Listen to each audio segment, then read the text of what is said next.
ప్రజాపతుల కన్నా రైతే ముఖ్యమని ఇద్దరు సోదరుల్ని రైతు సోదరులు కూడా కూర్చోబెట్టుకుని ఈనాడు ఈ కార్యక్రమంలో మంత్రులుగా రెవెన్యూ మంత్రి తమ్ముడు అన్నగారు సత్యప్రసాద్ గారు, ఈ కార్యక్రమంలో పాల్గొన్న ఇన్ఛార్జ్ మంత్రి రవికుమార్ గారు, జిల్లా మంత్రి ఒక జలవనరుల నిమ్మల రామానాయుడు గారు, కలెక్టర్ సోదరి నాగరాణి గారు, కేంద్ర మంత్రివర్గ సభ్యులు, స్థానిక పార్లమెంటు సభ్యులు వర్మ గారు, అలాగే నరసాపురం శాసనసభ్యులు టీసీఎల్ఏ జయలక్ష్మి గారు, ఇతర అధికార మిత్రులు, పాత్రికేయ మిత్రులందరూ కూడా హృదయపూర్వక అభినందనలు, ధన్యవాదాలు అర్పించుకుంటా ఉన్నాం.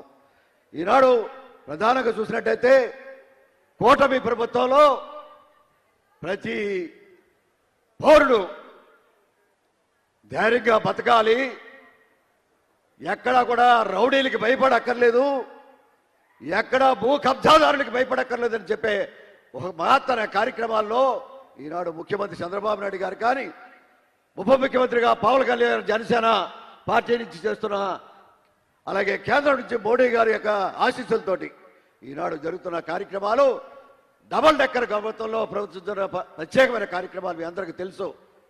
ఈనాడు ముఖ్యమంత్రి గారు వచ్చారు అంటే ఈ రాష్ట్రం ఎలాగుంది, రాష్ట్ర రైతులు ఎలాగున్నారు, రాష్ట్ర ప్రజలు ఎలాగున్నారు తెలుసుకునే కార్యక్రమంలో మన నియోజకవర్గం ఎన్నుకున్నారు. ఎందుకు ఎన్నుకున్నారు? మన బాగోగులు తెలుసుకోవడం కోసం. మన నియోజకవర్గ ప్రజలు, రైతులు ఎలాగున్నారు, ప్రజలు ఎలాగున్నారు, శాసనసభ్యుడు ఎలాగున్నాడు అనే కార్యక్రమం కూడా చూడడానికి వచ్చారు. తర్వాత కార్యక్రమాల్లో కార్యకర్తల సమావేశం కూడా మనం చూస్తూ ఉన్నాం. ఆ కార్యకర్తల సమావేశంలో కూడా కార్యకర్తల ఇబ్బందులు. ఈనాడు ఇక్కడ కార్యకర్తలు జనసేన నుంచి వచ్చారు, భారతీయ జనతా పార్టీ నుంచి వచ్చారు, తెలుగుదేశం పార్టీ నుంచి వచ్చారు, అలాగే రైతులు పార్టీలకు అతీతంగా, ప్రజలు అతీతంగా, రాజకీయాలు అతీతంగా ఈనాడు వచ్చిన ప్రతి ఒక్కరు కూడా ప్రధానంగా అభినందనలు, ధన్యవాదాలు అర్పించుకుంటా ఉన్నాం. మీకేం కావాలి అని ఆలోచన చేస్తే ఈ గ్రామంలో ప్రధానంగా కొన్ని సమస్యలు, రైతులకు సంబంధించిన రైతు ఇది వరకు మీ పాస్బుక్లకు చేరాలంటే తహసీల్దార్ ఆఫీస్కో, కలెక్టర్ ఆఫీస్కో చేరాలి. ఈనాడు మీ దగ్గరికి రెవెన్యూ వచ్చావు, పీజీఆర్ఎస్ కూడా మొన్న 4 వారాలు ఆచరణ నియోజకవర్గంలో పెట్టి వడగట్టారు. ప్రజలు కూడా వచ్చి ముఖ్యమంత్రి గారు తీసుకున్న నిర్ణయం, ఆ నియోజకవర్గంలో వెళ్ళి కలెక్టర్ కానీ, అధికారులు కానీ, జిల్లా అధికారులు కానీ, ప్రజాపతులు కూడా వచ్చి ఆ వేదికను అలంకరించి ఆ నియోజకవర్గంలో ప్రధానమైన సమస్యలన్నీ కూడా పరిష్కారం చేయండి అని ఒక వినూతమైన కార్యక్రమానికి హృదయపూర్వకంగా అభినందిస్తున్నాను, ధన్యవాదాలు అర్పించుకుంటా ఉన్నాం. ఇది ఒక మహత్తర కార్యక్రమాన్ని ఆయన తీసుకున్న నిర్ణయం మరువరానిది చెప్పడానికి ధైర్యంగా ఉన్నాం. ఈనాడు అటువంటి కార్యక్రమాలు ఎప్పటికప్పుడు వినూతంగా జరుగుతూ ఉన్నాయి. ఈనాడు జనసేన, భారతీయ జనతా పార్టీ, తెలుగుదేశం పార్టీ కూటమి అన్నదమ్ములుగా వెళ్తా ఉన్నాం. అవునా కాదా? ఎస్. అక్కడ పవన్ కళ్యాణ్ గారు, ఇక్కడ చంద్రబాబు నాయుడు గారు, అక్కడ మోడీ గారు, ఎక్కడ కూర్చున్నా కూటమి అధికారంతో ఈనాడు కేంద్ర రాష్ట్ర ప్రభుత్వాలు పనిచేస్తున్న తీరుకి మన జేజేలు కొట్టండి అని మరొకసారి తప్పుల ద్వారా మీ అందరినీ అభిమతించవలసిందిగా కోరుకుంటా ఉన్నాం. ఇటువంటి కార్యక్రమం నాకు కొట్టే చెప్తా ఉన్నాం. ఈ గ్రామానికి సంబంధించిన కానీ, ఈ జిల్లాకు సంబంధించిన కానీ ఎప్పటికప్పుడు నీరు అందిస్తా ఉన్నాం, ఎప్పటికప్పుడు తూడు తీస్తా ఉన్నాం, కాలువలు బాగు చేస్తా ఉన్నాం, నీటి సంఘాలు ప్రజాప్రతినిధులకి ఎన్నిక చేయబడ్డాం. ఇటువంటి కార్యక్రమాలు మరోరాని రైతుకు సంబంధించి 24 గంటల్లో రైతుల యొక్క ఖాతాలో డబ్బులు పడుతున్నాయి సార్. వారికి సంబంధించిన గోని సంచులు తిరగాలంటే 15-20 రోజులు పట్టేది. గోని సంచులు కూడా అడ్వాన్స్గా మనం సరఫరా చేస్తున్నాం అనే విషయాన్ని కూడా రైతు పక్షపాతి ప్రభుత్వం కాదా అని చెప్పాలి. అవునా కాదా? ఇది రైతు పక్షపాతి ప్రభుత్వం అని చెప్పి రౌడీలు కొండాలకి అంతమంది ఇచ్చే పార్టీ ఏదనుంటే కూటమి ప్రభుత్వం అని చెప్పి ఈనాడు చంద్రబాబు నాయుడు నాయకత్వంలో అభిమతం హృదయపూర్వకంగా అభినందిస్తున్నాం. కాలాతీతం అవుతుంది డెఫినెట్గా. Thank you sir, thank you very much.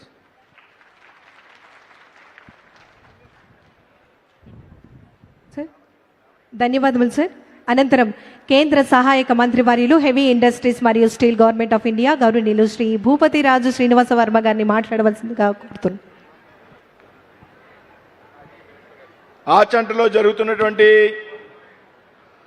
మీ భూమి మీ హక్కు సభకు అధ్యక్షత వహించినటువంటి మిత్రులు, గౌరవ శాసనసభ్యులు పీతాన్ సత్యనారాయణ గారికి, ఈనాడు ఇక్కడికి విచ్చేసినటువంటి మన ప్రీతమ రాష్ట్ర ముఖ్యమంత్రి పెద్దలు శ్రీ నారా చంద్రబాబు నాయుడు గారికి, వేదిక మీద ఉన్నటువంటి ఇతర మంత్రులకు, ప్రజాప్రతినిధులకు, వేదిక మీద ఉన్నటువంటి ఆచంట చుట్టూ పరిసర ప్రాంతాల ప్రజలందరికీ కూడా హృదయపూర్వక నమస్కృతులు తెలియజేస్తూ ఉన్నాం. మిత్రులారా, ఇవాళ మీ అందరికీ కూడా తెలుసు, రాష్ట్రంలో ఉన్నటువంటి ప్రభుత్వం కానీ, కేంద్రంలో ఉన్నటువంటి ప్రభుత్వం కానీ రైతు పక్షపాత ప్రభుత్వం అనేటువంటి విషయం మనందరూ కూడా అంగీకరించాలి. మిత్రులు, ఇవాళ రాష్ట్రంలో చంద్రబాబు నాయుడు గారి ప్రభుత్వం అధికారంలోకి వచ్చాక ఈ రాష్ట్రంలో రైతుల యొక్క ప్రయోజనాలను కాపాడేటువంటి విషయంలో పెద్ద ఎత్తున చర్యలు తీసుకున్నది అనేటువంటి విషయాన్ని మనంతా కూడా గ్రహించాలి. మిత్రులు, ఇవాళ మీ భూమి మీ హక్కు పథకం కింద మీకు ఇచ్చేటువంటి పటాదారు పాస్బుక్స్ ఏవైతున్నాయో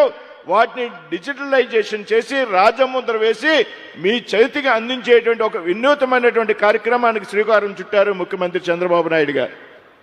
గతంలో మీ అంతా కూడా చూసాం మిత్రులారా, గతంలో మీకు సంబంధించినటువంటి పాస్బుక్ల మీద మీ తాత ముత్తాతల నుంచి మీకు వచ్చినటువంటి వారసత్వంగా వచ్చినటువంటి ఆస్తి మీద, మీ తల్లిదండ్రులు మీకు వారసత్వంగా ఇచ్చినటువంటి ఆస్తి మీద, మీరు కష్టపడి సంపాదించుకుని కొనుక్కున్నటువంటి మీ భూమి మీద వాడెవడో ముఖ చిత్రం వేసుకుని, వాడెవడో ఫోటో వేసుకుని మీకు పాస్బుక్లు ఇచ్చినటువంటి సందర్భం మీ అందరికీ గుర్తుండే ఉంటుంది అనేటువంటి విషయాన్ని సందర్భంగా ప్రస్తావిస్తున్నాను మిత్రులారా. అంతేకాదు, మీ యొక్క భూమి యాజమాన్య హక్కు ఏదైతే ఉన్నదో దాని యొక్క కాలరాసే విధంగా ల్యాండ్ టైటిల్ యాక్ట్ అనేటువంటి ఒక యాక్ట్ని తీసుకొచ్చారు ఆనాడు ఉన్నటువంటి ముఖ్యమంత్రి గారు.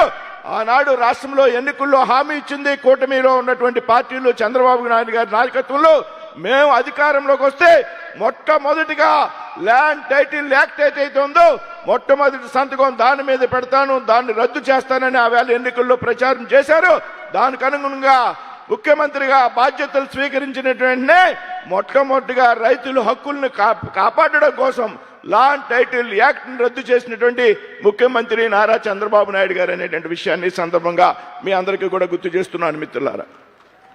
అదేవిధంగా నిరంతరం కష్టపడేటువంటి మనిషి మీ అందరికీ తెలుసు.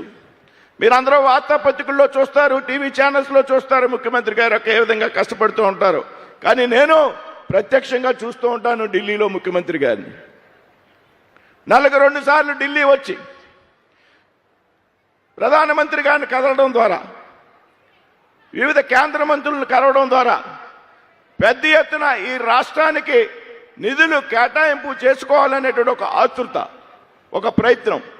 అందులో భాగంగానే ముఖ్యమంత్రి గారు పదే ప్రధానమంత్రి కలిసిన సందర్భంగా ఆయన చేసినటువంటి ప్రయత్నంలో భాగంగానే ఈవేళ ఆంధ్ర రాష్ట్రంలో అభివృద్ధి పరిగెడుతుంది అనేటువంటి విషయాన్ని ఈ సందర్భంగా ముఖ్యమంత్రి మీ అందరికీ చెప్తున్నాను మిత్రులారా. ఈవేళ పోలవరం ప్రాజెక్టులు త్వరితగతిన పూర్తవుతున్నా, విశాఖపట్నంలో ఉన్నటువంటి స్టీల్ ప్లాంట్కి పెద్ద ఎత్తున ప్యాకేజీ ఇచ్చిన, అమరావతి అభివృద్ధికి పెద్ద ఎత్తున నిధులు ఇచ్చిన కేంద్రం ముఖ్యమంత్రి గారి ప్రయత్నం కారణంగా పదే ప్రధానమంత్రి గారిని కలవడం ద్వారా సాధ్యమైంది అనేటువంటి విషయాన్ని ఈ సందర్భంగా చెప్తూ ఉన్నాను మిత్రులారా. అంతేకాదు, ఏదైతే రాజధాని లేనటువంటి రాష్ట్రంగా ఆంధ్రప్రదేశ్ మిగిలిపోయినటువంటి సందర్భంలో గతంలో దేశంలో ఏ రాష్ట్రంలో ఎక్కడా జరగని విధంగా అమరావతి రాష్ట్ర రాజధాని మొట్టమొదటిసారి పార్లమెంట్లో చట్టం చేయించినటువంటి వ్యక్తి గౌరవ ముఖ్యమంత్రి నారా చంద్రబాబు గారు అనేటువంటి విషయాన్ని ఈ సందర్భంగా మీ అందరికీ చెప్తా ఉన్నాను. అంతేకాదు, ఇంకా అనేక విషయాలు, ఏదైతే జలజీవన మిషన్ ఉన్నది, ఏదైతే రక్షిత మంచినీరు ప్రతి ఇంటికి ఉచితంగా కుళాయి ఇవ్వాలనేటువంటి పథకానికి భారతదేశంలో నరేంద్ర మోడీ గారి ప్రభుత్వం శ్రీకారం చుడితే గత 5 సంవత్సరాల్లో అధికారంలో ఉన్నటువంటి ప్రభుత్వం ఆ నిధులను ఉపయోగించుకోకుండా నిధుల్ని మురిగిపోయినటువంటి సందర్భంలో గౌరవ ముఖ్యమంత్రి గారి అధికారంలోకి వచ్చాక ఆంధ్ర రాష్ట్రంలో మేము ఆ డబ్బు వాడుకోలేదు, మీరు మరింత కాలం పెంచాలి అంటే మరొక 3 సంవత్సరాల పాటు అదనంగా సమయం ఇచ్చి ఇవాళ ఆంధ్రప్రదేశ్లో జల్ జీవన మిషన్లు త్వరితగతిన పూర్తవుతున్నాయనేటువంటి విషయాన్ని కూడా ఈ సందర్భంగా గుర్తు చేస్తున్నా. అందులో భాగంగానే ఏదైతే ధవళేశ్వరం వద్ద ప్రారంభమైనటువంటి 1400 కోట్లతో రాబోయేటువంటి రోజుల్లో ఆచంట కానీ పార్లమెంటు మొత్తం కూడా రక్షిత మంచినీరు నేరుగా ఉచితంగా కళా ఇవ్వడం ద్వారా మీ ఇంటికి వస్తాయనేటువంటి సందర్భంగా కూడా ఈ సందర్భంగా గుర్తు చేస్తున్నాను మిత్రుల. అంతేకాదు గౌరవ శాసనసభ్యులు ప్రతి నెల ఢిల్లీ వస్తారు పితాని సత్యనారాయణ గారు. కేంద్రం నుంచి ఏ విధంగా గ్రాంట్స్ తెచ్చుకోవాలనేటువంటి విషయం మీద ఇందాక చెప్పినటువంటి కోడూరు గన్నవరం బ్రిడ్జ్ ఏదైతే ఉందో ఆ బ్రిడ్జ్ కూడా మేము ఎప్పటికే 3 సార్లు నేషనల్ హైవేస్ సెక్రటరీ గారిని కలిసి దాని మీద ప్రయత్నాలు ప్రారంభించేటువంటి సంగతి కూడా ఈ సందర్భంగా చెప్తున్నాను మిత్రుల. కాబట్టి ఈ విధంగా రాష్ట్రాభివృద్ధి కోసం ముఖ్యంగా రైతుల ప్రయోజనాలను కాపాడడం కోసం ఇవాళ కేంద్రంలో రాష్ట్రంలో ఉన్నటువంటి ఎన్డీఏ కూటమి ప్రభుత్వాలు ప్రయత్నం చేస్తున్నాయనేటువంటి విషయాన్ని మీ ముందు ఉంచుతూ ఉన్నాను మిత్రులారా. కాబట్టి ఇటువంటి ముఖ్యమంత్రికి మనంతా కూడా ఎల్లప్పుడూ కూడా మద్దతుగా ఉండాలి, ఎల్లప్పుడూ కూడా పెద్ద ఎత్తున సహకారం ఉండాలి. గత 5 సంవత్సరాల్లో ఏం జరిగింది అనేటువంటి విషయం మనందరికీ కూడా తెలుసు.